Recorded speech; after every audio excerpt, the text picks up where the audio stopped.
మొదటిది దేవుని యొక్క ఆరోపణ, తర్వాత దేవుని యొక్క హెచ్చరిక, ఇప్పుడు నికులాయితుల విత్తనం. ప్రకటన గ్రంథము 5-6 వచనాలు చదువుకుందాం. 2వ అధ్యాయము. మరి నీవు ఏ స్థితి నుండి పడితివో అది జ్ఞాపకం చేసుకొని మారు మనసు పొంది ఆ మొదటి క్రియలను చేయము. అట్లు చేసి నీవు మారు మనసు పొందితేనే సరి, లేని ఎడల నేను నీ యొద్దకు వచ్చి నీ దీపస్తంభమును దాని చోట నుండి తీసివేతును. అయితే ఈ ఒకటి నీలో ఉన్నది, నికులాయితుల క్రియలు నీవు ద్వేషించుచున్నావు, నేను కూడా వీటిని ద్వేషించుచున్నాను. చెవి గలవాడు ఆత్మ సంగములతో చెప్పుచున్న మాట వినుగాక. హల్లెలూయా. ఎవరు వినాలి? చెవి గలవాడు వినాలి.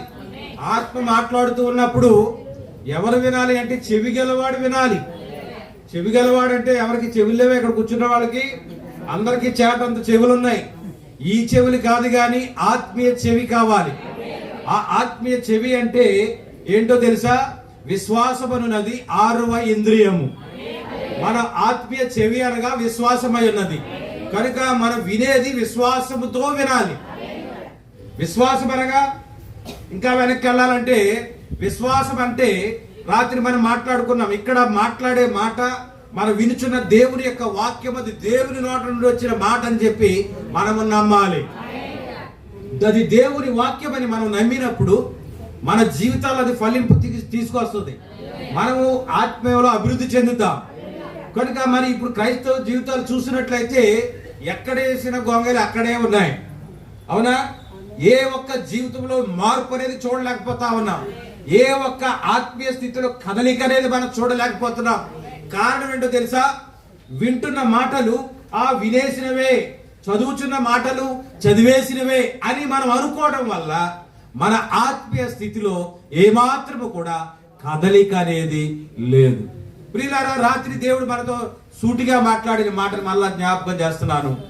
ఇక్కడ వినబోయే మాట, ఇక్కడ వింటున్న మాట, చెప్పుచున్న మాట అది మానవ స్వరం కాదు గాని దేవుడే తన దాసుని నోట నుండి మాట్లాడుచున్నాడని నీవు విశ్వసించినట్లయితే అది నీ బ్రతుకులో కార్యం చేస్తుంది. హల్లెలూయా. మరి 3 రకాల నాశనాలు చూసాం. Destructions, 3 kinds of destructions. 3 రకాలైన 3 విధాలైనటువంటి నాశనాలు లోకంలో ఉన్నాయి. 2 జరిగాయి, 3వది జరగాల్సి ఉందో జరిగిపోయిందో మీరే అవగాహన చేసుకోండి. చెప్పిన మాటలు వింటూ ద్వారా ఆ 3వ నాశనం వచ్చిందా లేదా వస్తుందా అనేది మీకు మీరే అవగాహన చేసుకోవాలి. కనుక శ్రద్ధగా వినాలి. మీకు మీరే అవగాహన చేసుకొని మీకు మీరే దాన్ని అర్థం చేసుకొని మీకు మీరే దాని జవాబును కనుగొనవలసిన వారే. ఎవరు చెప్పరు. జరిగిందా జరగలేదా, వస్తుందా రాదా అనేది ఎవరు చెప్పరు. కానీ విన్న మాటను బట్టి మీకే అర్థం అవ్వాలి. మొదటి నాశనము జలప్రళయం. ఆదికాండం 6వ అధ్యాయంలో జరిగింది. దేవుని కుమారులు నరుల కుమార్తెలతో పోయినందున దేవుడు వీరిని ఎందుకు చేశారని మనసులో ఆయన పశ్చాత్తాపడ్డాడు.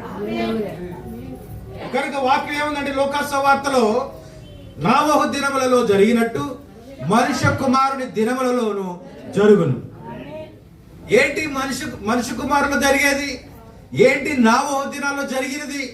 అనేక సార్లు అనేక కోణాల్లో దేవుడు మనతో మాట్లాడతాడు. ఈవేళ ఎలా మాట్లాడుతున్నాడంటే నోవహు దినాల్లో ఏం జరిగిందంటే దేవుని కుమారులు మనుష్య కుమార్తెలతో పోయారు.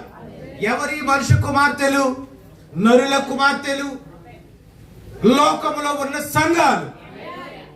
ఒక స్త్రీ గాని కుమార్తె గాని ఆ స్త్రీలింగం కనబడగానే అక్కడ మీరు బ్రాకెట్ లో సంఘం అని పెట్టుకోవాలి. ఆ విధానం వెళ్ళేటి మీకు అర్థమవుతుంది.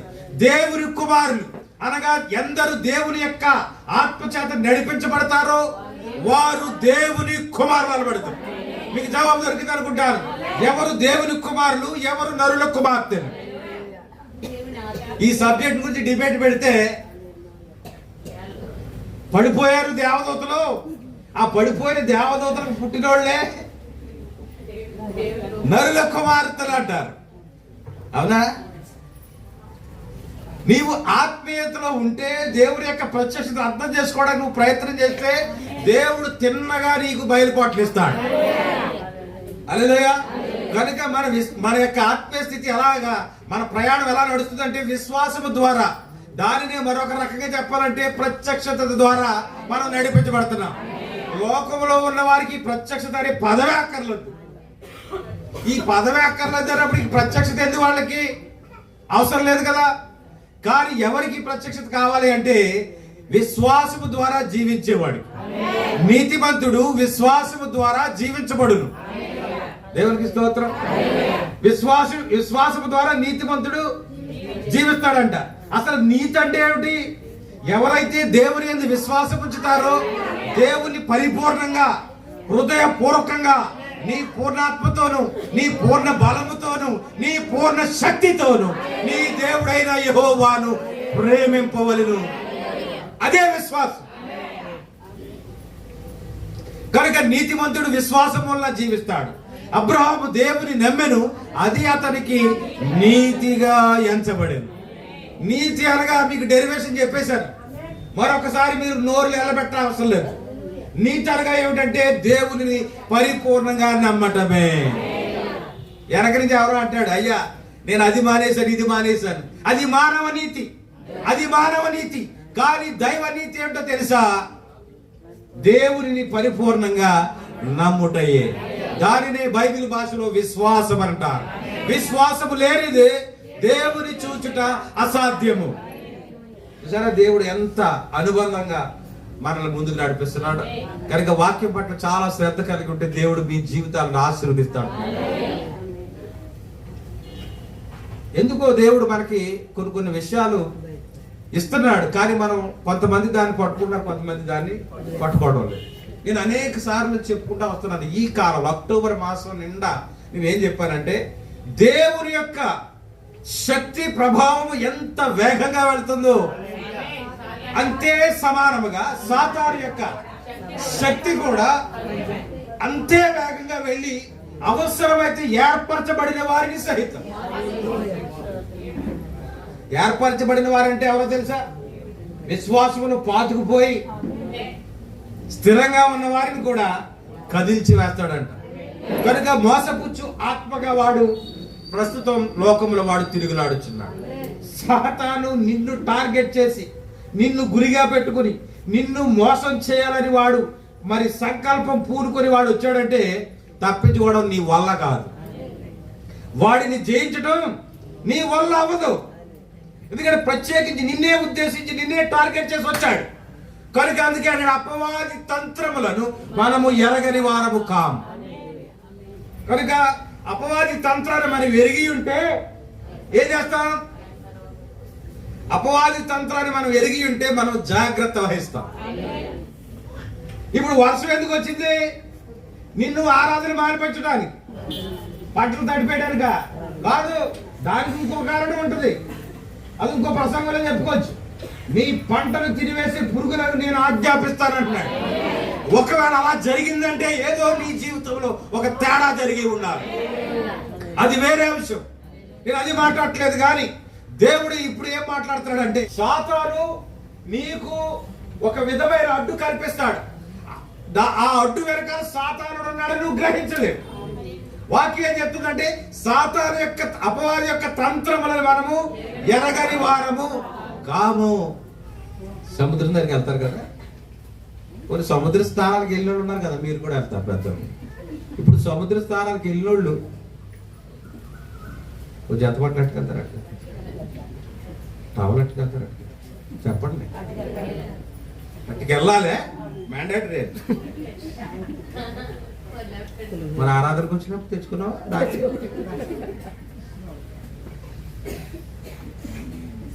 అపవాది తంత్రాన్ని గ్రహించారా? కలిసి వెళ్ళిపోతే అక్కడ బాచుకోవడానికి రూములు ఉన్నాయి. ఇక్కడ కింద రూములు లేవా? బాత్రూములు లేవా? వాటర్గా తవలేవరా మీకు తుడుచుకోవడానికి? మీరు తెచ్చుకోకపోతే చూసారా? ఏ తంత్రం? అపవాది తంత్రం. సంగమా, ఎందుకు ఈ విషయాలు మనం మాట్లాడుకోవాల్సి వస్తుందంటే ఇది సాతాను యొక్క కుతంత్రం, అపవాది యొక్క తంత్రం. ఎలా ఉంటదంటే ఇదిగో రాత్రిలాగే ఉంటుంది. ఎన్నోసార్లు చెప్పాను, ఆ యొక్క చెట్టు పెద్ద చెట్టు కింద ఆరాధిస్తూ ఉంటారు సౌత్ ఆఫ్రికా. మరి అలా ఆరాధించే సమయంలో వర్షం వస్తాయి. చెప్పండి, ఆరాధిస్తారా లేదా? అయితే ఏ చెట్టుకోకడు పుట్టుకోకడు వెళ్ళిపోతారు అనుకుంటున్నారు మీరు? వెళ్ళరు. ఎందుకంటే ప్రస్తుతం ఉద్యమం అక్కడే ఉంది. ప్రస్తుతం ఎక్కడ ఉంది? అక్కడ వాళ్ళకి తినడానికి సరైన ఆహారం లేకపోయినా, కట్టుకోవడానికి సరైన వస్త్రాలు లేకపోయినా, వాళ్ళ హృదయం నిండా ఏముందో తెలుసా? ఉద్యమం ఉంది. కనుకనే కదలించబడతా ఉంది, దేశపు అభివృద్ధి పదంలోకి వెళ్తా ఉంది. ఈవేళ మనకి ఏంటంటే పరిస్థితులు అనుకూలించినప్పుడే మనం ఆరాధించగలుగుతాం, పరిస్థితులు బాగున్నప్పుడే మనము దేవుణ్ణి సేవించగలం. ఇంకా కూడా మనకి వాక్య ప్రత్యక్షత దొరకలేదు, అలా అనొచ్చా? ఇంకా చాలా మంది వాక్యం యొక్క బయలుపాటును పట్టుకోలేకపోతా ఉన్నారు. ఎందుకంటే వస్తున్నామా, ఇక్కడ ఉన్నామా, వెళ్ళిపోయామా అన్న ఉద్దేశంతో ఉంటే ఇంకెక్కడ పట్టుకోగలుగుతారు మీరు? ఏమండి, ఏదో సామెత ఉంటుంది కదా, తిన్నామా ఉన్నామా అన్నట్టు కాదు, కానీ అలా కూర్చుంటారు. ఆమె అనగా మెల్లగా గోడకు గోడకి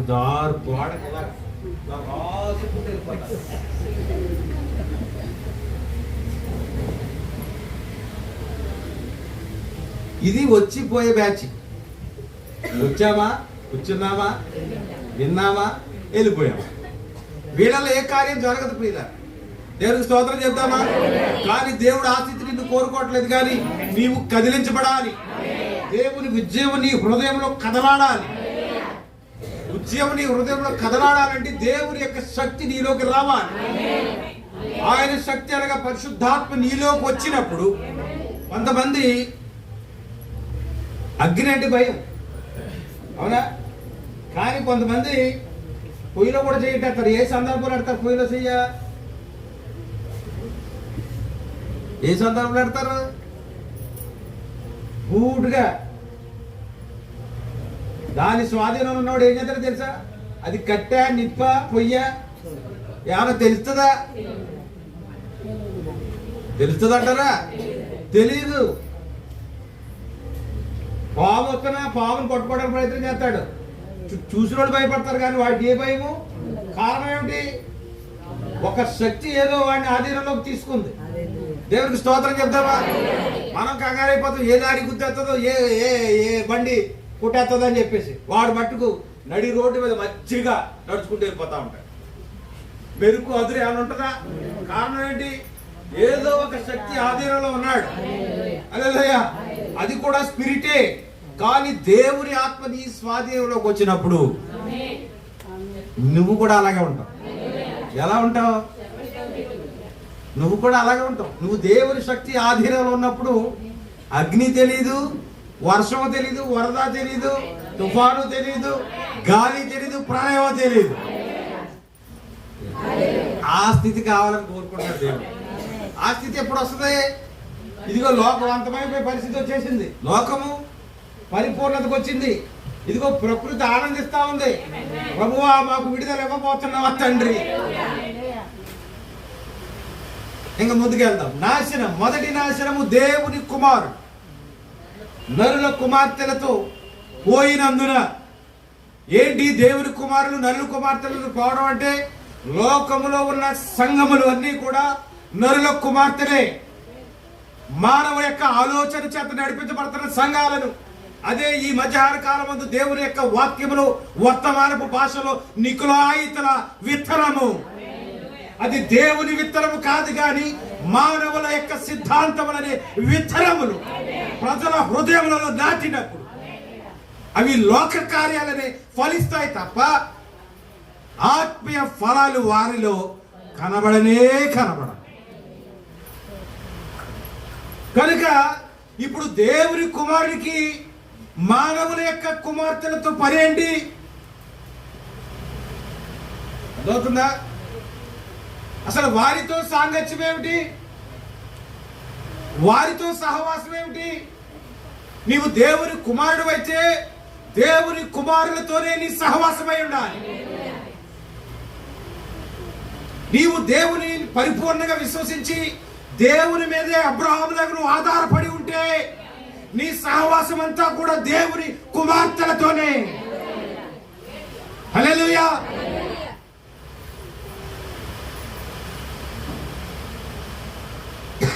ఒక ఉద్యోగస్తుడు ట్రాన్స్ఫర్ అయ్యి వెళ్ళిపోయాడు అనుకోండి, ఒక సంఘంలో నుంచి, ఒక దేవుని సంఘంలో నుంచి, మానవ సంఘం గురించి కాదు నేను మాట్లాడేది, ఒక దేవుని సంఘంలో ఉన్న వ్యక్తి ఉద్యోగరీత్యా వేరే ఊరికి వెళ్లాల్సి వచ్చినప్పుడు అతడు ఏం వెతుకుతాడో తెలుసా? దేవుని మందిరం ఎక్కడ ఉందని, దేవుని ఆత్మ ఎక్కడ కదలాడుతుందో, దేవుని కుమారులు ఎక్కడ సహవాసం చేస్తున్నారు, ఆ సహవాసాన్ని వెతికి వెతికి ఎంత దూరమైనా అక్కడికే వెళ్ళి వారితోనే సహవాసం చేస్తారు. కానీ దేవుని ఆత్మ ద్వారా నడిపించిన వారు, ఇది విన్నా చెప్పుకున్నాం కదా, వచ్చామా విన్నామా వెళ్ళిపోయామా అనుకునేవారు, ఏదైతే ఏంటి మందిరమే కదా అమ్మా, ఏదంటే మందిరమే కదా, ఆళ్ళ పాడేది పాటలే కదా. అనేక సార్లు మీకు చెప్పాను నేను, వర్తమానం పాటలే పాడాలి. మీరు గమనించారు, నేను వచ్చిన తర్వాత వాతావరణం వేరుగా ఉంటుంది, నేను రాకముందు వాతావరణం వేరుగా ఉంటుంది. ఎంతమంది గమనించారు? కారణం ఏంటి? ఇప్పుడు మీకు అర్థమైన చెప్పడం నాకు అలవాటు అయిపోయింది. ఏం చేస్తాం మరి? పూర్తిగా నాన్ వెజ్ తిన్నాడు ఉంటాడు, ఇంకా తింటలేదా బతకట్లేదా, ఆవిడికి టేస్టీ టేస్టీ ఫుడ్ ఉంటుంది. నేను మీకు చెప్పొచ్చింది ఏమిటంటే, ఎన్వీలోనే కాదు, ఆనందం వెజిటేరియన్ లో కూడా ఉంది. నువ్వు వెతుక్కుంటే దొరుకుతుంది. అలాగే నువ్వు పాడాలంటే లోకంలో పాటలే కాదు, దేవుని యొక్క ఆత్మీయ గీతాల్లో కూడా ఆనందం ఉన్నది. వెతుకు, నీకు దొరుకుతుంది. అదే చేద్దామా? కనుక ఎంతసేపు ఆ మరీ వార్త కథలే, ఆ లాజర్ కథలే చెప్పుకొని కాలక్షేపం చేస్తే ఎక్కడ కూర్చుంది? మనం ఒక అయ్యారు అలాగే అనుకున్నాడు, మరి మాత్రం కథలు ఎత్తితే వీడు ఎక్కడి నుంచి వచ్చాడు ఏదో చెప్తాడు అనుకుంటే, మా అత్తమ్మ కథలు ఎత్తాడు రా బాబు అనుకున్నాడంట. అసలు మందిరానికి సంబంధం లేని వ్యక్తి ఎప్పుడైతే సౌలు సందర్భం ఎత్తుకున్నాను ఆగిపోయాడు అంతే. ఆ కుర్చీ పట్టుకుని ఇంట్లోకి వెళ్ళిపోదాం అనుకున్నాడు. ఎప్పుడైతే బలులు అర్పించడం కంటే మాట వినటం శ్రేష్టం అన్నాను. ఎక్కడ మరియా, ఎక్కడ సౌలు, ఎక్కడ కొత్త ప్రదేశానికి వెళ్ళా ఇదివరకు పాస్టర్ గారు ఆయన సాక్షి చెప్పుకుంటూ ఉండేవాడు కాదు, ఆయనకు అలవాటు అయిపోయింది. అలాగే నాకు అలవాటు, ఒక్క కొత్త ప్రదేశానికి వెళ్ళాలంటే ఇది చెప్తాను నేను. ఏది అవసరమైనది ఒక్కటే. ఇజ్రాయెల్లో పాస్టర్ గారు ఉన్నాడు, ఆయన పాస్టర్ కూడా కాదు, ఆయన డాక్టర్ పట్టం తెచ్చుకున్నాడు. ఆయన డాక్టర్.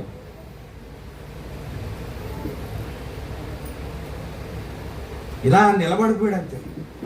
ఈ యొక్క వాక్య భాగాలు ఎంత లోతైన సంగతి ఉందా అన్నాడు. ఎక్కడొస్తాయి? వెతికితే వస్తాయి. చెప్పారు కదా, అందరికి అర్థమైన భాష ఉంటుంది. ఆ నీళ్ళని కలిపేసి ఆ మురికి నీళ్ళు చేసేసి ఆ కళ్ళు కనబడక అటు ఇటు కొట్టుకుంటాడు. ఆ చేతి పరుగులు బట్ట కడసలు జల్లాలు అన్ని పట్టుకుని చెంబులు ఎట్టుకుని ఇంటికి వచ్చేస్తే అయిపోయింది. లేదు లేదు లేదు లేదు లేదు లేదు లేదు లేదు ఆ నీరంతా నువ్వు తొలగించి ఆ మట్టిలో ఉంటాయి. నువ్వు ఎక్కేద్దాం అనుకునేసరికి చడేలు అని కొడుతుంది కొరమైన అక్కడ ఉంది. కనుక సంగమా వెతకాలి. ఎక్కడ వెతకాలి? లోతులో వెతకాలి. వాక్యపు లోతుల్లో ఉన్నాయి ఆత్మీయ సంగతి. దేవునికి స్తోత్రం. ప్రవక్త వర్తమానం గురించి అనేక సార్లు చెప్పాను. మన సంఘం యొక్క యూట్యూబ్లో ఉన్న ప్రసంగాలు కూడా మొదట విన్నారంటే కొంచెం వామప్ ఉంటుంది కదా. అసలైన వర్తమానం ఎప్పుడు స్టార్ట్ అవుతుంది? అందుకని వర్తమానంలో ఉన్న ఈ యొక్క విశేషం ఏమిటంటే, మొదట 10-20 పేజీల వరకు ఏ సంగతిలో ఉండవు. నేను సౌత్ ఆఫ్రికా వెళ్ళానంటాడు, ఇండియా వెళ్ళానంటే, ఆఫ్రికా వెళ్ళానంటాడు, ఇంకో కోటలో జరిగిన సంగతులు చెప్తాడు, ప్రార్థనా కాడుల గురించి చెప్తాడు, రోగుల గురించి చెప్తాడు. మనకు అదంతా ఎలా ఉంటుందంటే కొంచెం ఇసుగ్గా చిరాగ్గా ఉంటది. ఆమేన్.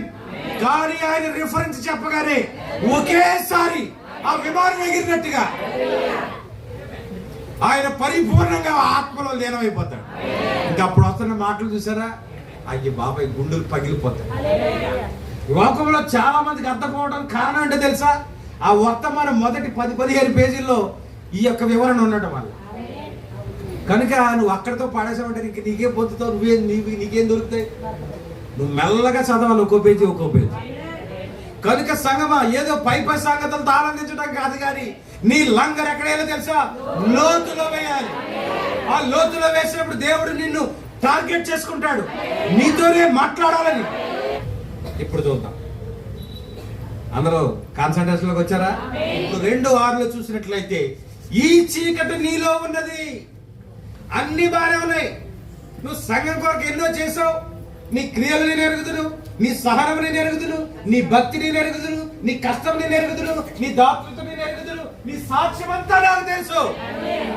అయినను నీ మీద నేను ఒక నేరం మోపవలసి ఉన్నది.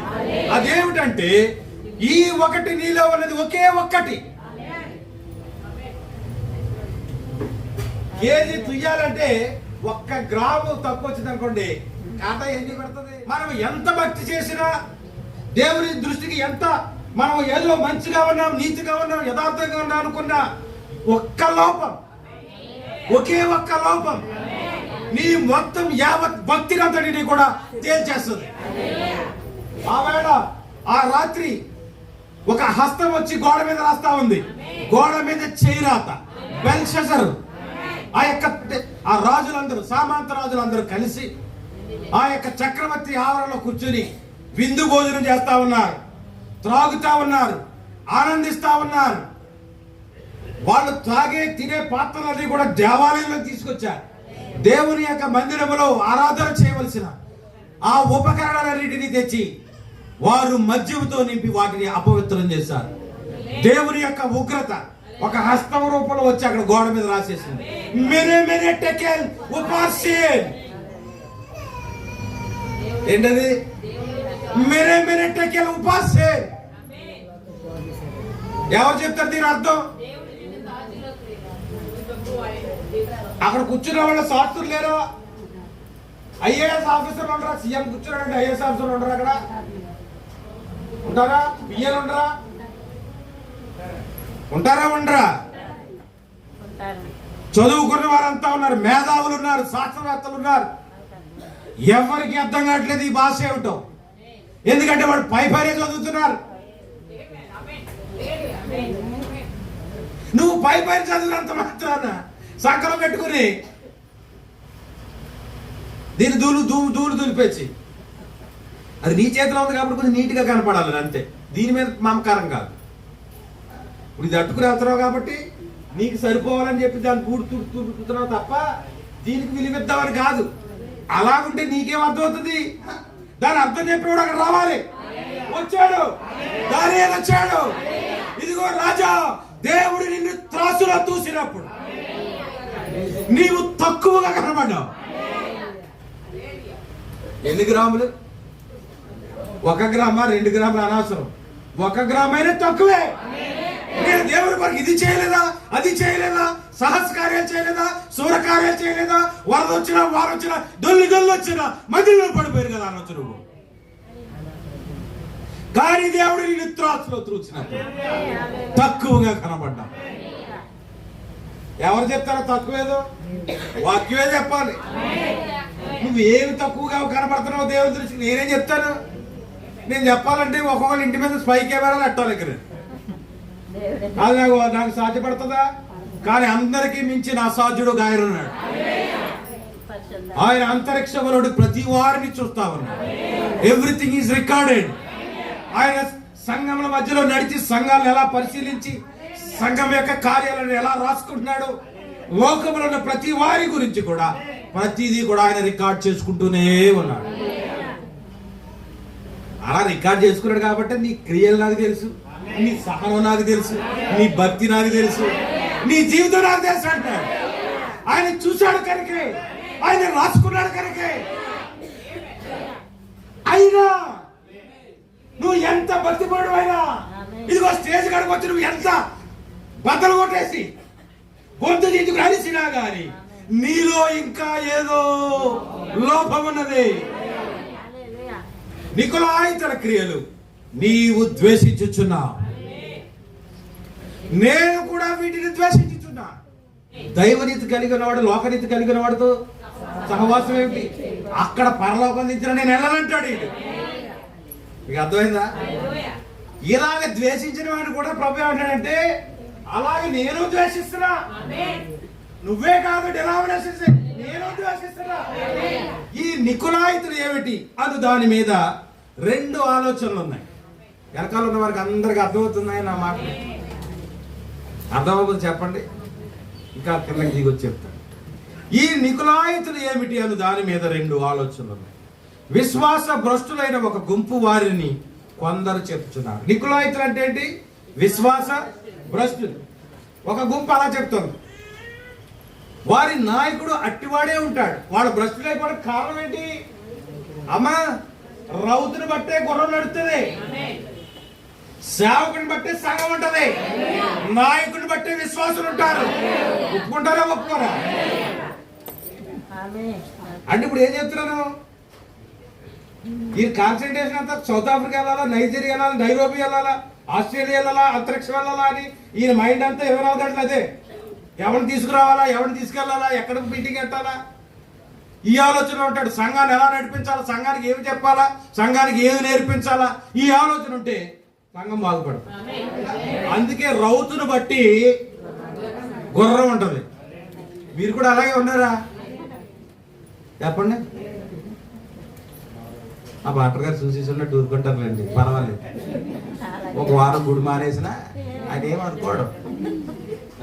ఒక వారం గుడి మానేసి ఎందుకు ఏమనుకోడంటే ఇది వెళ్ళిపోయింది కదా, ఏంటి కవర్ వెళ్ళిపోయింది కదా, ఇంకా ఆయన నన్ను ఎందుకు పట్టించుకుంటాడు, ఇంకా నా కవరే కావాలి ఆయనకు అనుకున్న వాళ్ళు. నాయకుడు అట్టివాడే అందరు. నాయకుడు బట్టే విశ్వాసులు ఉంటారు. మీకు అర్థం అవడం చెప్తాను అంతే. అంత్యొకవాడు నికోలస్ ఒక మతాంతర ప్రవిష్టుడు. అంత్యొక సంఘం ఉంది కదా, ఉందా లేదా?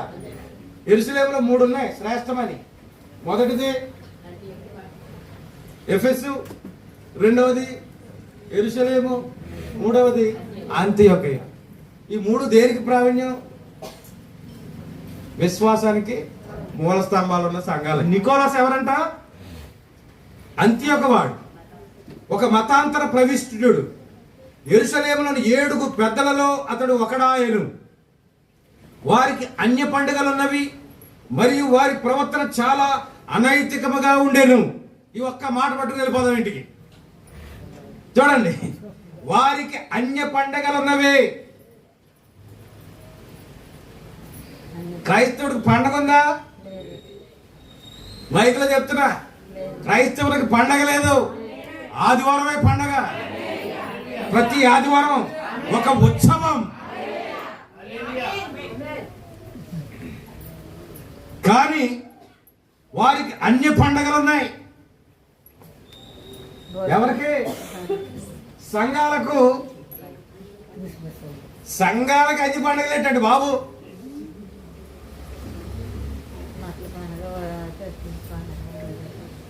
ఈ సంవత్సరం అంతా కూడా నేను ప్రతి వాల్ పోస్ట్ ని, ప్రతి పోస్ట్ ని గమనించాను. 5 రోజుల ఉపవాస పండుగలు, ఉజ్జీవ ఉపవాస పండుగలు, పండుగలు ఆశీర్వాదపు పండుగ. కానీ వాక్యం ఏం చెప్తుందో తెలుసా? దేవుని ఆత్మచేత నడిపించబడుతున్న దేవుని కుమారుడా, నీకేం చెప్తున్నాను, నీ పండుగలను నేను ఆశ్రయించుకుంటున్నాను. అవి కక్కుతోను, వాంతితోను, కల్మషంతోను నిండి ఉన్నాయి. మీరు చేసే పండగల వలన నేను ఆనందించట్లేదు, కానీ నేను అసహించుకుంటున్నానని వాక్యం చెప్తుంటే, సంఘములోకి అన్యజనులు చేసే పండగలను తీసుకొచ్చి ఇప్పుడు చెప్పండి, ఆ కూటానికి ఎన్ని కోట్లు ఖర్చు అవుతుంది? ఆ గ్రౌండ్ పర్మిషన్కే ఇంచుమించు 30 నుంచి 50 వేలు ఉంటుంది. ఇంకా మొత్తం కోట నిర్వహించాలంటే ఎంత ఖర్చు ఉంటుందో చూడండి. ఏంటి ప్రయోజనం? ఆ పండుగనే పేరు పెట్టడం వల్ల దేవుడు నిన్ను విసర్జించాడంతే. నువ్వు పరలోకం దింపితే ఏంటి? 2000 మందితో ఆరాధన చేస్తే ఏమిటి? నికులాయితుల క్రియలు అంటే అర్థమవుతుందా సంగమా?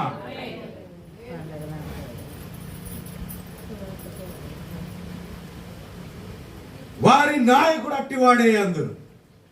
అంత్యొకవాడు నికోలస్ ఒక మతాంతర ప్రవిష్టుడు. ఈ నికోలస్ స్థానంలో ఎవరినైనా పెట్టుకోండి, ఓసారి చెప్పారు కదా, కువైట్లో నిలబెట్టేశారు ఒకడిని. అది అక్కడికి వస్తున్నాడు ఇప్పుడు. అక్కడ మైక్ ఉంటుంది ఇలాగా, ముసలోడు తెల్లగడ్డ వేసుకుని ఉంటాడు. నీకు ఎంత అనుభవం ఉంటే నాకేంటి, ఐ డోంట్ కేర్. నీవు త్రిత్వమునంత కాలము దేవుడు నిన్ను అసహించుకుంటూనే ఉంటాడు. నీకు దేవునితో పని లేదు. నువ్వు దేవుని సాకుడిగా వాడబడితే వాడబడవచ్చు, కానీ దేవుని దృష్టిలో నీవు లేవు. ఎందుకంటే నీవు నికులాయితల క్రియలను సంఘంలోకి తీసుకొచ్చావు. ఏంటి ఇతను నికులాయిత క్రియ అంటారా? తండ్రి, కుమార, పరిశుద్ధ. ఇప్పుడు బోధిస్తాడు, వెళ్ళండి నేనండి. మందసంలో 3 భాగాల గురించి ఆంధ్రాలో ఆయన కంటే గొప్పగా చెప్పే దైవజనుడు లేడు వీళ్ళ దృష్టిలో. మీకు ఆల్రెడీ చెప్పానా, ఆ మందసంలో ఏం కనబడాలంటే నీతీకరణ, శుద్ధీకరణ, పరిశుద్ధాత్మ బాప్తిస్మం. అది దేవుని కుమారులు తెలుసుకోవాల్సిన విషయం. కానీ నరుల కుమార్తెలు దేని ఆరాధిస్తున్నారంటే తండ్రి యొక్కయు, కుమారుని యొక్కయు, పరిశుద్ధాత్మ యొక్కయు. మన అమ్మాయికి పేరు పెట్టాం, కానీ ఈ సందర్భాన్ని ఎందుకు తీసుకున్నానంటే, ఏమని పెట్టాం పేరు? ప్రభు అయిన యేసు క్రీస్తు నామములో నీకు సాల్వి అనే పేరు పెడుతున్నాను. దేవుడు ఈ పేరును దీవించునుగా.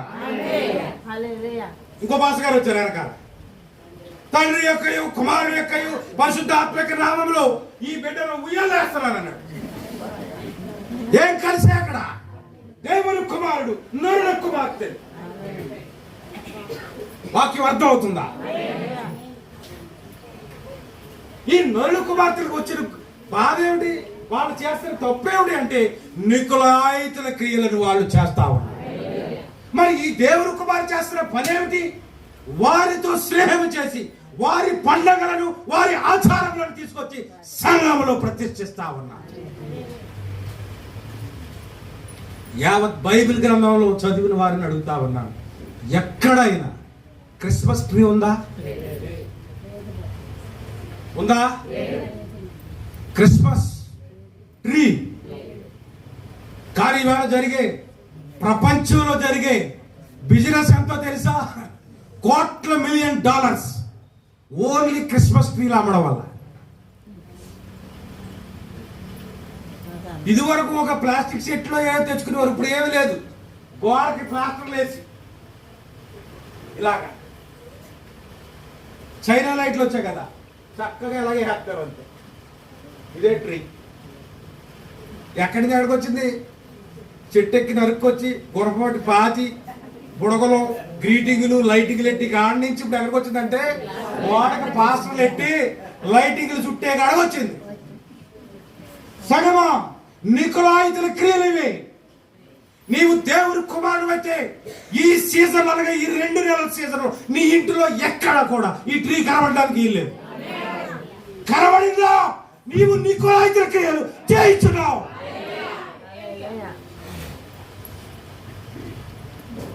క్రిస్మస్ తాత పనేంటి? దేవదూతలు ఉన్నారు, కొల్లలు ఉన్నారు, జ్ఞానులు ఉన్నారు, ఏ రోజు రాజు ఉన్నాడు.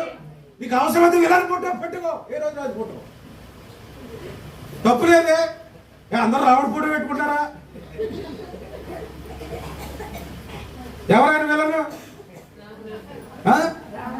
రావణాసురుడిని కూడా పూజించే వాళ్ళు లేరా? ఉన్నారు. ఏ రోజు ఫోటో పెట్టుకోండి, తప్పులేదు. క్రిస్మస్ తాత ఎక్కడ వచ్చాడని అడుగుతున్నాను నేను. ఎంత బిజినెస్! పిల్లలకు టోపీలు, టోపీ నువ్వు పెడుతున్నావు అనుకుంటున్నావేమో, నీ ఎరకాలు నీ సాతానుడు నీ సంఘం మీద పెట్టాడు పెద్ద టోపీ. వాక్యం బాగుందా? సంఘమా, నికులాయితల క్రియలను నేను ద్వేషించుచున్నాను. ఆరాధన రారండి. ఏంటంటే పిల్లలు వచ్చారు, పిల్లలతో నువ్వేం చెప్తావు? నువ్వు బుడగిస్తే ఆ బుడగాడు అక్కడ అంటిస్తాడు. ఈ కార్యక్రమంలో బిజీ అయిపోయావు అంతేనా? ఒకళ్ళు బుడగోదాలి, ఒకళ్ళు దారం కట్టాలి, ఒకళ్ళు అంటించాలి. అంతేనా? జాగ్రత్త సంగమా, నీవు దేవుని కుమారుడువో నరుడు కుమార్తెవో ఇక్కడే తేలిపోతాడు. ఈ నెలలో తేలిపోతా. ఆ కారు వేసుకుని ప్రతి ఇంటికి తిరుగుతారు, కానీ నేను వచ్చినట్టు చెప్పను మీకు.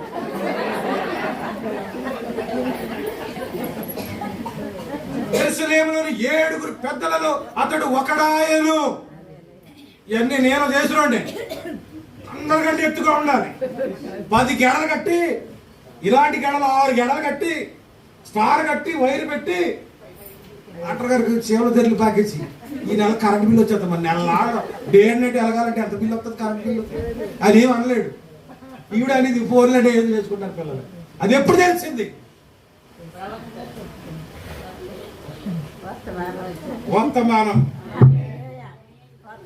వర్తమానవతులకి జీవితాన్ని మార్చేసి దేవునికి స్తోత్రం చెప్తాం. ఈ వర్తమానం వచ్చినప్పటికి ఇంకా నీవు అదే క్రియలు చేస్తున్నావు అంటే ఏమనుకోవాలి సాగమా? క్రిస్మస్ అయితే కృతజ్ఞత కూడా కడతారు, 200 కడతారు. మరి క్రిస్మస్కి 500 కడతారు. ప్రెస్టేజ్ కదా. మరి కారుకు వస్తే ఇంటింటికి క్రిస్మస్ పెడితే నాకే రాదాయం. అవునా? ఎంత చించుకోవాల్సిన అవసరం నాకే ఉంది. అర్ధరాత్రి వెళ్ళిపోయి లలితమ్మ గారు క్రిస్మస్ దీవులు ఇవ్వడానికి వచ్చామమ్మా, చలపతిరావు గారు లేపండి ఎట్లు 500 అట్టుకొచ్చేస్తారు.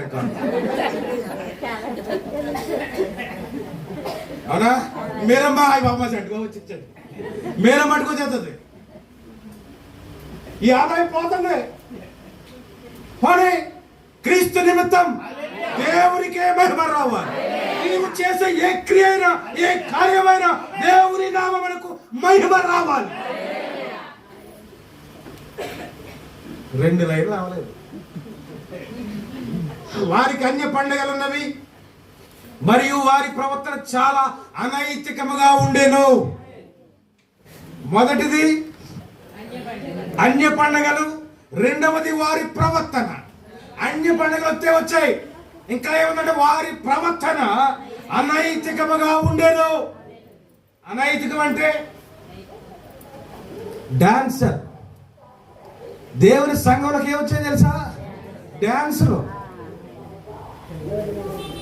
ఇప్పుడు మోడర్న్ అయిపోయింది కాబట్టి పూర్వం డాన్సులు వేసేవారు, గౌరులు వేసుకుని, ఇప్పుడు గౌరులు వేసుకోవట్లేదు, చెడ్డీలు వేసుకుని డాన్సులు. ఎక్కడ వేదిక? ఆ డాన్సుల కోసం అవసరమైతే ఆల్టర్ని పట్టుకెళ్ళి పక్కనట్టేసి పరిశుద్ధమైన దేవుని యొక్క వేదిక దేనికి నిలయమైందంటే బట్టలిప్పి డాన్స్ వేసే వేదిక అయిపోయింది. కళ్ళు తెరవండి సంగములారా.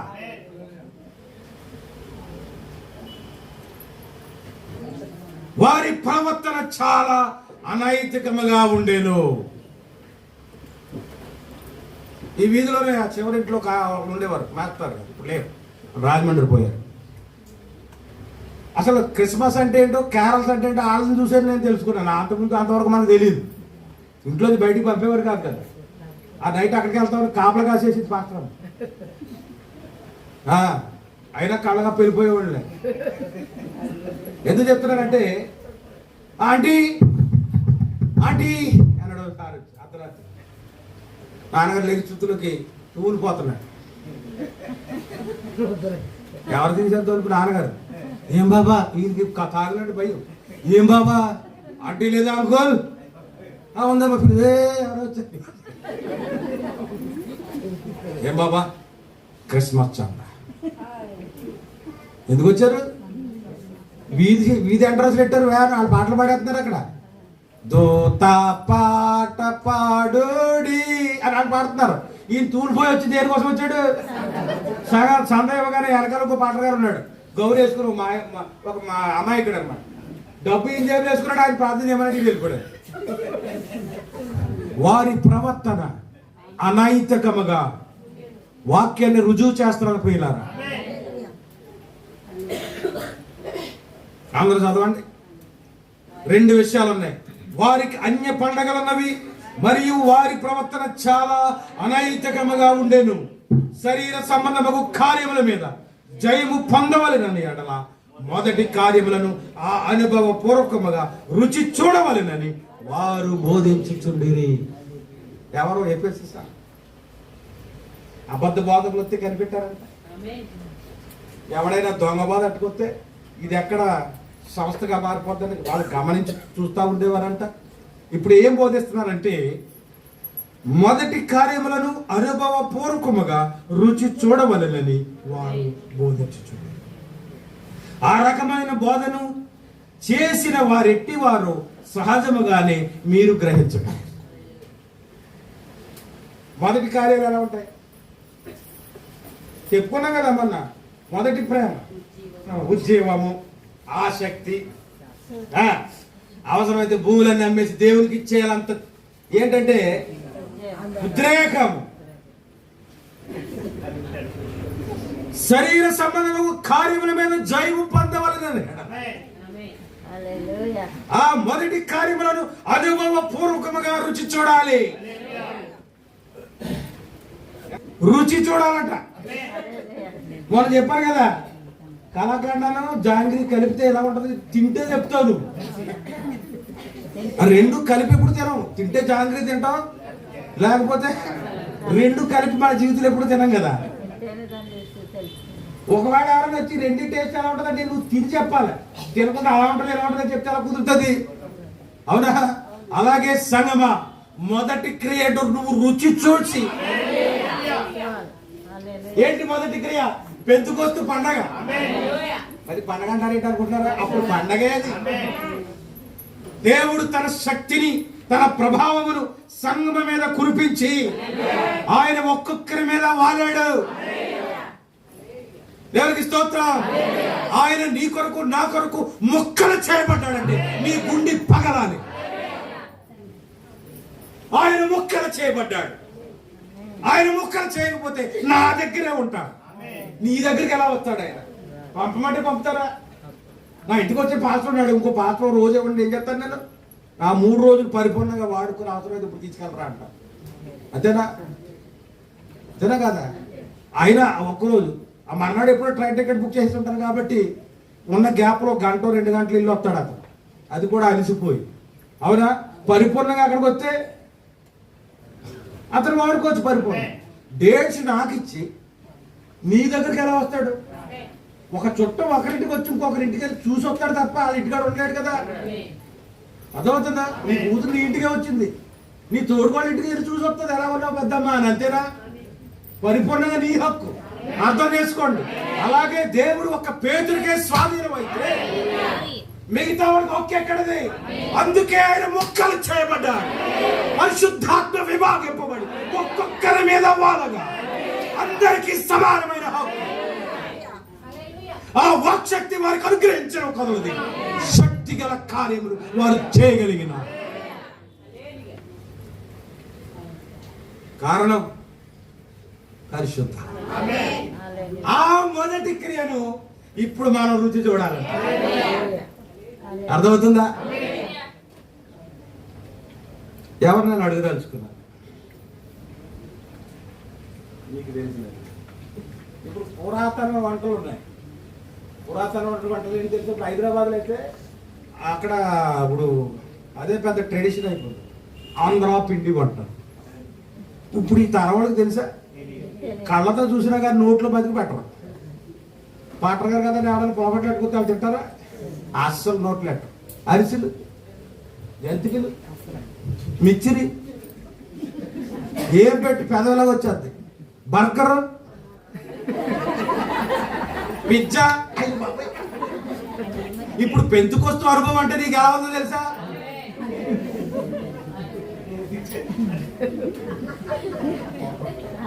ఒకసారి తిని చూడయ్యా, దాని రుచి తెలుస్తుంది. దేవుడికి స్తోత్రం. మొదటి కార్యములను ఆ అనుభవపూర్వకముగా రుచి చూడవలెనని వారు బోధించింది. అపోస్తలుల విధానం ఎందుకో తెలుసా?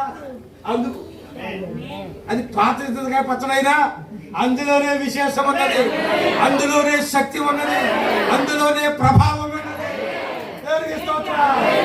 ఆ గుడ్డి వాడు అనుకున్నాడు ప్రభు బహుశా ఆ యెరూషలేము శృంగారం మన దేవాలయం ఆ మెట్లు ఇలా ఉంటాయి, పైన ఉంటుంది మందిరం. ఈ బెగ్గర్స్ అందరూ కూడా అడుక్కునేవారు అంతా కూడా లైన్, పెద్ద లైను. ఈ లైన్ గుండా ఈ ఆరాధన అయిన తర్వాత అందరూ ఇలా వెళ్తూ శాస్త్రం గీత అదే 5, 10 ఆ పళ్ళెల్లో ఎత్తుంటే శబ్దం వస్తుంటే ఏంటి శబ్దం వస్తుందని అజయ్ 10 రూపాయల కోసం వేసాడు. కాగితం ఎందుకు వేయలేదు? శబ్దం రాదు. అర్థమవుతుందా? ఈలాగ శాస్త్రులు పరిశీలన వస్తున్నారు. ఈ లోపల పేతురు గారు అంగి వేసుకుని పాటగారు కదా, నడడానికి ఇది కట్టుకొని ఏ ఫోన్ కట్టుకుని వస్తా ఉంటే పాస్టర్ గారు కాదు పెద్ద కారు యాత్రని చదువుతున్నారంటే ఎవరు గారు పేతురు గారికి వివేచన వచ్చింది. ఎందుకు వచ్చింది వివేచన? మొదటి అనుభవం, ఫస్ట్ ఎక్స్పీరియన్స్. ఆ మొదటి అనుభవం ఇప్పుడు అక్కడ ఎక్స్ప్రెస్ చేస్తా ఉన్నాం. వెండి బంగారం నా దగ్గర లేదు, 10 కాసు 20 కాసు 30 కాసులు నా దగ్గర లేదు. హల్లెలూయా. నా దగ్గర ఒకటి ఉంది, వీటన్నిటికంటే విశేషమైన. అదేంటో తెలుసా?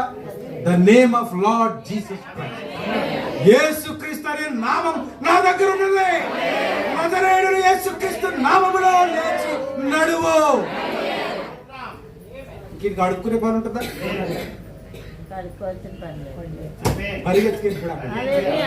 దేవునికి స్తోత్రం. ప్రియమైన దేవుని సంగమా, ఈ మధ్యాహ్న కాలం ముందు దేవుడు ఆ అనుభవాన్ని నీవు రుచి చూడాలనుకో. ఆ అనుభవాన్ని నువ్వు రుచి చూస్తే పాస్టర్ గారితో పని లేదు. నీవే తిరగబెడతావు, నీవే తలకిందులు చేస్తావు, నీవే అద్భుతాలు చేస్తావు. హల్లెలూయా, హల్లెలూయా. 7 పెద్దలు అతడు ఒకడు. ఎవరైనా నికోలస్. వారికి అన్య పండుగలు ఉన్నవి మరియు వారి ప్రవర్తన చాలా అనైతికముగా ఉండెను. శరీర సంబంధముకు కార్యముల మీద జయము పొందవలెనన్నా మొదటి కార్యములను అనుభవపూర్వకముగా రుచి చూడవలెనని వారు బోధించుచుండి, ఆ రకముకు బోధన చేసిన వారు ఎట్టివారో సహజముగానే మీరు గ్రహించగలరు. ఇప్పుడు వాళ్ళు ఎలా ఉంటారో మనం గ్రహించామా? ఇప్పుడు పేతురు గారి గురించి చెప్తుంటే మీకు ఏమనిపించింది? గ్రహించగలిగారు కదా? అయ్యే బాబా, అంత శక్తి ఉంటే అంత బాగుండదు అనిపించట్లేదా మీకు? వారు గ్రహించగలరు. వారి యొక్క నైతిక స్థాయి పూర్తిగా దిగజారినది. అసలు అర్థం చేసుకునే పరిస్థితి ఏమీ లేదు. అసలు అర్థం చేసుకోవడానికి వాక్యం అసలు దిగట్లేదు గుండెల్లో. అవునా? ఇలా తల మీద వెళ్ళిపోతున్నాయి. ఎంత పెద్ద వాక్యమైనా పాస్టర్ గారు ఎంత గొంజు దించాల్సినవి ఎలాగ వెళ్ళిపోతున్నాయి అమ్మా? తల మీద వెళ్ళిపోతున్నాయి. వెళ్ళట్లేదంటారా ఏంటి? పంపిణీ వారు తమ ప్రవర్తనకు సరిపడు పాత నిబంధన పేర్లను పెట్టుకుని ఇంకా పాత పేర్లు ఏలాడుతున్నారండి. ఎన్నడూ వినని, ఎవరికి అది తెలియని ఒక కొత్త పేరు నీకు ఇస్తానంటుంటే ఆ సమయంలోనే ఉన్నాము మనం. కొత్త పేరు తీసుకునే సమయంలో మనం ఉంటే ఇప్పుడు వీళ్ళు ఏం పేరు పెట్టుకుంటారంట? పాత నిబంధనల పేర్లు ఏంటో తెలుసా? అవి కూడా మంచి పేర్లు కాదు. బిలాము. ఆహా, ఎంత భక్తుడి పేరు! బిలాము, యెజబెలు. ఎవరికైనా అట్నే యెజబెలు అని మీ అమ్మాయికి పేరు.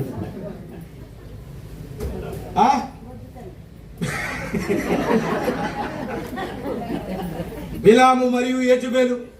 బిలాము జనులను అపవిత్రపరిచి జయించాను. పోయిన బుధవారం నేర్చుకున్న బిలాము ఏం చేశాడు? జనులను అపవిత్రపరిచాడు.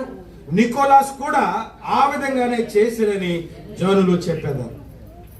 ఈ గుంపును బల ప్రయోగం చేసి ఎఫెసు నుండి బయటకు త్రోసివేసిరి. ఎందుకు సంఘాన్ని ఆయన మెచ్చుకుంటాడంటే ఇలాంటి అక్రమాలన్నిటినీ కూడా సంఘములోంచి వారు త్రోసివేశారంట.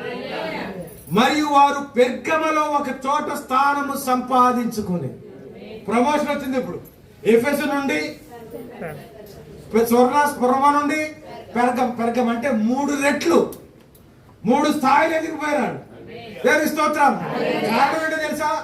వారి సంఘములో ఉన్న నికోలాయిత క్రియలను వారు ద్వేషించారు. అంతేకాదు కానీ నికోలాసును వెంబడించినటువంటి ఆ గుంపు జనులను వారు ఎఫెసు సంఘములో నుండి బయటకు త్రోసివేశారు. మరియు వారు పెర్గములో ఒక చోట స్థానము సంపాదించుకున్నారు. హల్లెలూయా. కానీ ఈ నమ్మకమును కూర్చిన ఒక సమస్య ఏమనగా, ఇది సత్యము కాదు అనున్నది. సంపూర్ణముగా దీనికి చరిత్ర అనున్నది లేదు. ఇది సంప్రదాయం అని చెప్పవచ్చు.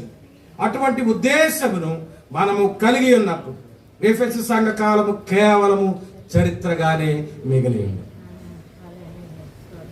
ఇప్పుడు చదివినోడు ఏమంటాడు తెలుసా? చెప్పడం బాగుంది కానీ చరిత్ర ఆధారం లేదంటాడు.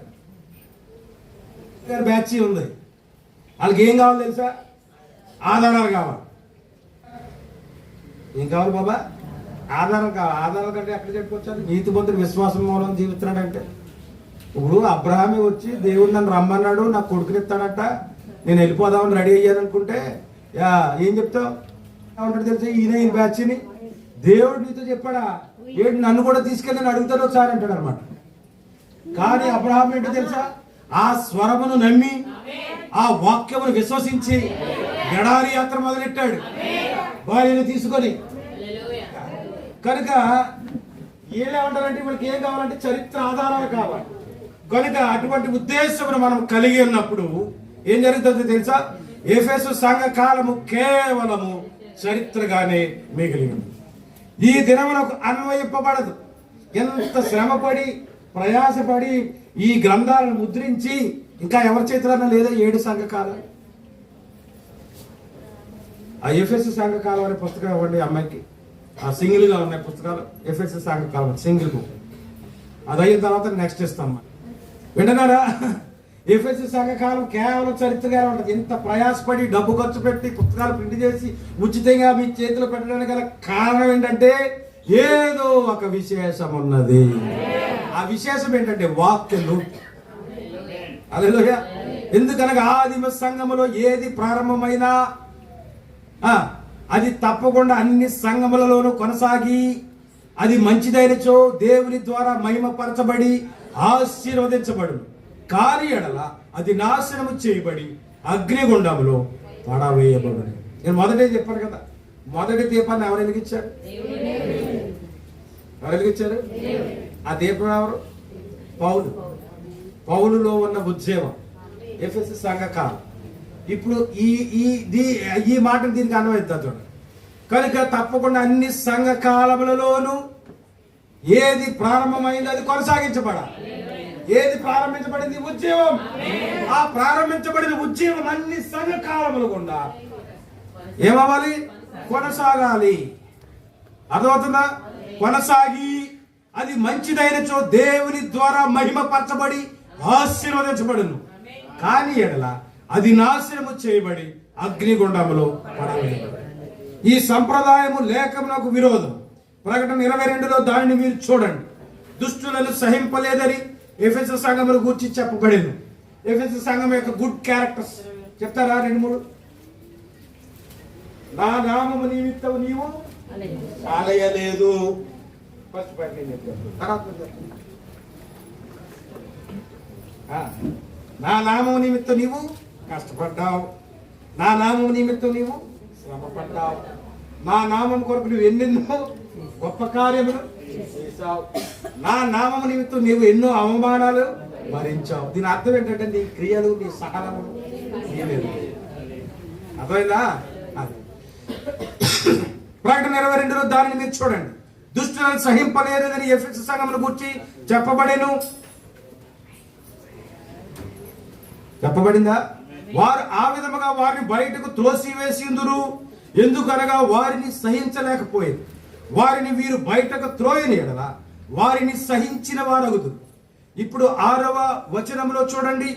వారి క్రియలను వీరు ద్వేషించినారని వ్రాయబడింది. కాబట్టి ఈ నికులాయితుల గుంపు మొదటి కాలంలోనే ఒక భాగముగా నిలిచియుండి వారి క్రియలను జరిగించుచుండేది. ఆ క్రియలను వీరు ద్వేషించిరి, కానీ జనులు పూర్తిగా వాటిని విసర్జించిరని చెప్పగలమా? సంగమా, మీరందరూ ఈ క్రియలు విసర్జించారని నేను ఖరాఖండిగా చెప్పేయచ్చా? నా సంఘంలో ఎవరో క్రిస్మస్ ట్రీ పెట్టుకోరండి అని ఏ పాస్కర్తో మాట్లాడొచ్చా? పెట్టుకోవచ్చా? డిబేట్ పెట్టుకోవచ్చు. అయితే ఎవడు స్టార్ వెలిగించడండి, కరెంటు బిల్ ఎక్స్ట్రా కట్టడండి అని చెప్పుకోవచ్చా?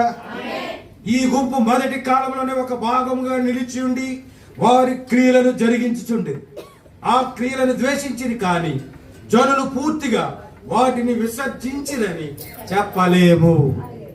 హల్లెలూయా. ఒకసారి పొంతు దామరాజు గారు మా బంధువులు ఒక ఆయన చనిపోతే ఆ స్మారకోటలో ప్రసంగం చేయడం నాకు ఇప్పటికీ గుర్తుంది. కట్టబడిన గాడిదని ప్రసంగం చేయడం.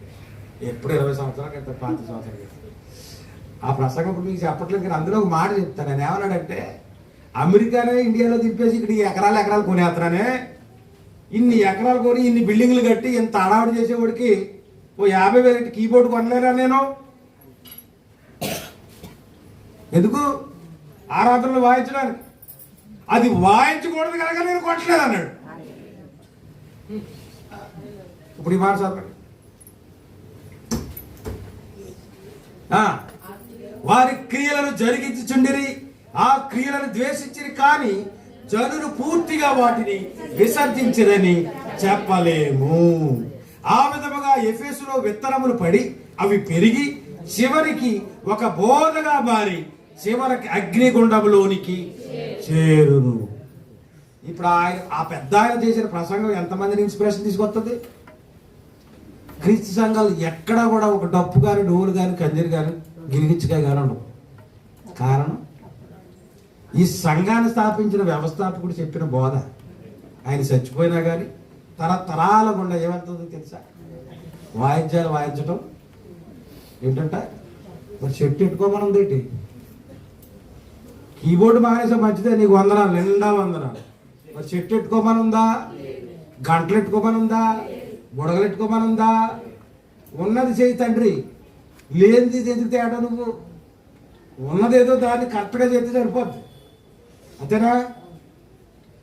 ఒక్కొక్కరు చూడండి, వాళ్ళ పాటలు చదువుకో, వాళ్ళ అక్క పాఠాలు, వాళ్ళ అన్నయ్య పాటలు చదివేస్తుంటారండి. అప్పుడు అమ్మాయి అంటే, మీరు బాబు నీ పాటలు చదువుకో, నీ టైం వచ్చినప్పుడు నువ్వు అది చదువులుగా. అంతే సంఘాలు కూడా. అర్థమవుతుందా? ఆమె చెప్పండి, ముగించేస్తున్నాను. ఈ నికులాయితులు ఎవరు? ఈ నికులాయితులు ఎవరు? ఈ పదము 2 గ్రీకు మాటలలో నుండి వచ్చింది. నికో అనగా జయించుట. పట్టుకోవాలి. మళ్ళీ ఎప్పుడు అడుగుతాడు రాజు నిన్నే, నికోలస్ అంటే అర్థం ఏంటో చెప్తున్నాను చూడు. నికో అనగా జయించుట, లావోస్ అనగా అచ్చకేతర వర్గం అని అర్థం.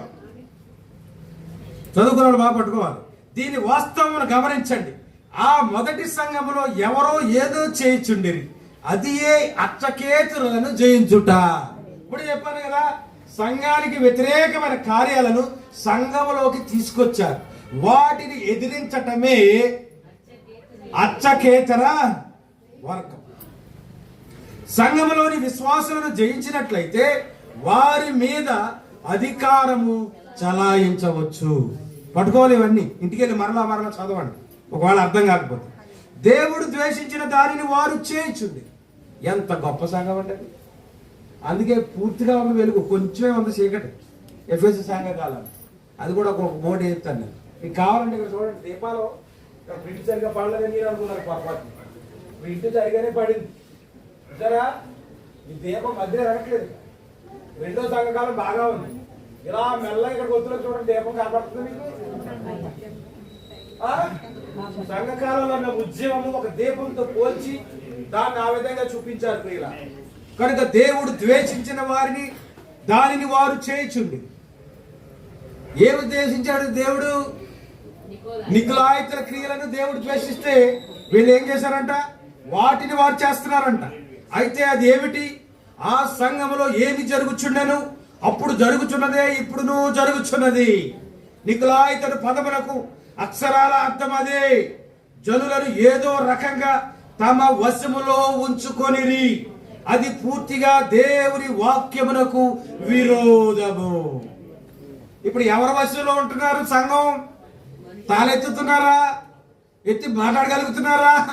అది కాదండి పాస్టర్ గారు అని అనగలుగుతున్నారా? పూర్తిగా తెల్లేసరి గడవ తాళం చేసిన పావులేగా. నేను కాదు చెప్తుంటే, వాక్యం చెప్తుందండి. తెల్లేసరి కడితే పావు తల పైకెత్తగలదా? పాస్టర్ గారు కూడా అలాగే ఆడెత్తున్నాడు సంఘాన్ని. అంటే సంఘం మొత్తమును తన ఆధీనంలో ఉంచుకొని తన వశము చేసుకున్నాడు. అదవుతుందా? ఎంత చక్కగా వాక్యం రుజువు చేయబడుతుందో చూడండి. ఆ సంఘంలో ఏమి జరుగుతున్నదో ఇప్పుడు అదే జరుగుతున్నది. నికులాయితుల పదములకు అక్షరాల అర్థం అదే. జనులను ఏదో రకంగా తమ వశములో ఉంచుకొనేది. అది పూర్తిగా దేవుని వాక్యములకు విరోధము. అర్థం ఉండడానికి ఒక మాట చెప్తాను. నాకు ఎవరు మంచివాడు కాదు, ఎవరు చెడ్డాడు కాదు. 10,000 ఇస్తాడా?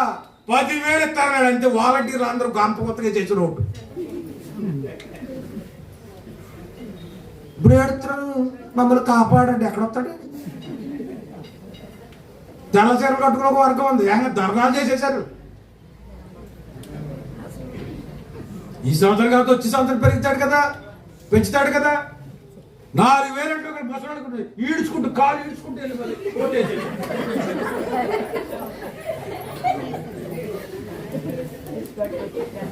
అమ్మా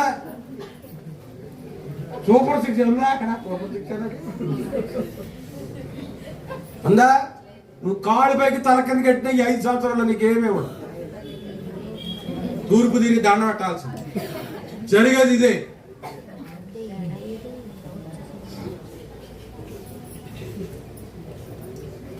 ఎందుకో తెలుసా? అలా చెప్తేనే మీరు ఆధీనంలోకి వెళ్తారు. అలా చెప్తేనే ఆయన ఆధీనంలోకి వెళ్తారు. నిరుద్యోగ భృతి 2,000 పడింది నీకు. నిరుద్యోగ భృతి పడిన వాళ్ళు ఎవరన్నా చేతులు ఎత్తండి. ఆ వృత్తి కోసం నువ్వేం చేసావంటే ఆయన స్వాధీనంలోకి వెళ్ళిపోయాను. ఇప్పుడు యావత్ రాష్ట్రం అంతా ఎవరి చేతిలో ఉంది, ఎవరి ఆధీనంలో ఉంది మీరు అర్థం చేసుకోండి. నువ్వు గీంచి గీకరించి ఏమి చేసినా కానీ అవసరమైతే నిన్ను జైలు పెడతాను. ఒక వ్యతిరేకమైన పోస్ట్ పెడితే చాలు ఫేస్బుక్ లో తీసుకెళ్లి లోపలికి చేస్తున్నారు. ఎట్లేదా? జనులను ఏదో రకం అంటే ఏదో మభ్య పెట్టి ఈ సంవత్సరం మన స్వెటర్లు ఇచ్చాడు కదా, మన సంఘం అందరికీ స్వెటర్లే మనం కూడా ఇచ్చేద్దాం. ఇప్పుడు ఎందుకంటే వాళ్ళు వెళ్ళిపోకూడదు బయటికి. ఏం చేయాలి? వస్తువులో పెట్టుకోవాలంటే బయట ఏం కాన్సెప్ట్ ఉంది దానికంటే కొంచెం ఎక్కువేదో చేయాలంతే. ఇప్పుడు జనులు ఏం చేస్తారంటే ప్రలోభ పెట్టి తమ ఆధీనంలో స్వాధీనంలో ఉంచుకుంటా ఉన్నారు. అది పూర్తిగా దేవుని వాక్యమునకు విరోధం. అర్థమవుతుందా? మరి సంఘాలకు ఏమి ఇవ్వాలి? ఇది ప్రశ్న. దీనికి జవాబు చెప్పుకోగించుకోండి. ఆధీనంలో పెట్టుకోకుండా ఏమి ఇవ్వాలంటే పూర్తిగా విశ్వాసులను స్వతంత్రులను చేయాలి. ఇన్నాళ్ళు మనం పాపమునకు బానిసలము. అవునా? మన పాపము చేత అపరాధముల చేత మనం చచ్చిన వారు విన్నప్పుడు క్రీస్తు తనతో కూడా మనం ఏం చేశాడు? ఆయన లేపాడు. దేనికి స్తోత్రం. మనకు విడుదల ఇచ్చాడు. మనం స్వతంత్రులం.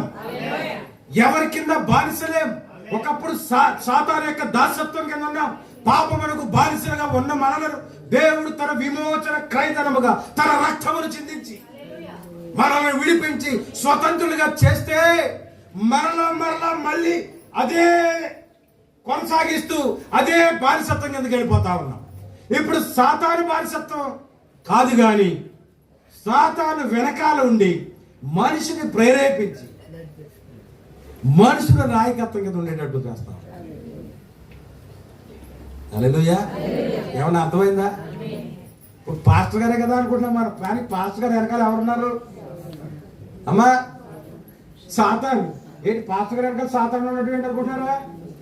ఇప్పుడు సంఘానికి ఒక సిస్టమ్ నువ్వేం చేస్తా తెలుసా? మొత్తం అందరి డేటా బర్త్లు తీసుకో. ఈ జనవరి నుంచి ఎవరి పుట్టినరోజు కాలకి ఫోన్ వెళ్ళిపోద్ది. హ్యాపీ బర్త్డే అజయ్ గారు అని పొద్దున్నే నా వాయిస్ రికార్డింగ్ ఉంటుంది, అది పెడేస్తారంట. సహోదరుడా పేరు ఉండదు ఇంకా, అదే రికార్డింగ్ అందరికి. నాన్నగారి బర్త్డేకి సహోదరుడా దేవుడు నిన్ను దీవించునుగా. నేనే దీవించినట్టు కాబట్టి మెసేజ్ పెట్టేసి సాయంత్రం కాబట్టి కొరియర్ ఏముంటది? ఒక కొవ్వొత్తు, ఒక దీపం, ఒక కేకు. ఆహా, మీ ఇంట్లో ఎవరైనా చచ్చిపోయారా? ఏం బాధలేదు, పెట్టొచ్చేస్తుంది మీ ఇంటికి. ఏమొచ్చేస్తుంది? పెట్టొచ్చేస్తుంది. ఇప్పుడు పెట్లు కేకులు మళ్ళీ ఏం చేస్తారో తెలుసా? వారి ఆధీనంలోకి మనల్ని తీసుకెళ్తా ఉన్నాయి, వాక్యాన్ని చూసేస్తా ఉన్నాయి. ఇప్పుడు జనాలు పారిపోకుండా ప్రజలు ఏం చేస్తున్నారో తెలుసా? మరి సాతానా కాదా ఇది? సాతానే. ఏమండి మాయదారి ఫ్యాన్లు ఇట్టారు కాదండి, కరెంట్ పోతుంది తిరగట్లేదండి, జనరేటర్ పెడతారా లేకపోతే పక్క ఏసీ చర్చికి వెళ్ళిపోమంటున్నారు. ఇప్పుడు ఏం చేయాలి? ఇటు అప్పు చేశారు, చేసి కట్టాలి. ఇప్పుడు ఇలాంటి వర్షంలో కూకోబెడతారా మమ్మల్ని? మేము కూర్చోం, మాకు మందిరం కావాలంటే ఇప్పుడు అప్పు చేసి ఎక్కడ తేందని మందిరం లేకపోతే వెళ్ళిపోతాం. ఇంకో త్వరలో అమలాపురంలో కూడా వస్తుంది డిజిటల్ చర్చ్. ఏం చర్చి? Digital church. మీరు వెళ్ళి అక్కడ సినిమా చూసి వచ్చాడు అంతే, ఏమంటదు. ఆధీనం, ప్రజలను ఆధీనంలో తీసుకోవాలంటే, సంఘాలకు లాగేయాలంటే ఎన్నెన్నో కాన్సెప్ట్, ఇవన్నీ కూడా మానవ కల్పిత సిద్ధాంతం. ఇవన్నిటిని నికులాయితల బోధన. అవసరమైతే తిడతాడు తప్ప ఈ మాట వాళ్ళకి ఏం కలుగుతుంది కాబట్లేదా? ఎప్పుడైనా పొగిడాడా నిన్ను? మా సంఘంలోకి రా, మా సంఘంలోకి వస్తే నీకు మంచి పొజిషన్ అంతే వెళ్ళిపోతాడు. ప్రలోభాలు పెట్టి ఇవన్నీ నిలబడవు. ఆ ప్రలోభాలు లొంగులోనే నిలబడు, పెట్టినోడు నిలబడ్డు. నిలబడేవాడు ఎవడో తెలుసా? ఈ మాట చెప్పుకిస్తాను, దేవుని కుమారుడు. ఎవడైతే దేవుని వాక్యం చేత నడిపించబడుతున్నాడో, ఎవడైతే దేవుని యొక్క వాక్యములకు లోబడుతున్నాడో, దాన్ని విని దాని ప్రకారంగా జీవిస్తున్నాడో, వాడిని దేవుడు అంగీకరిస్తాడు. దేవుడి కొద్ది మాటలు దీవించును కాక.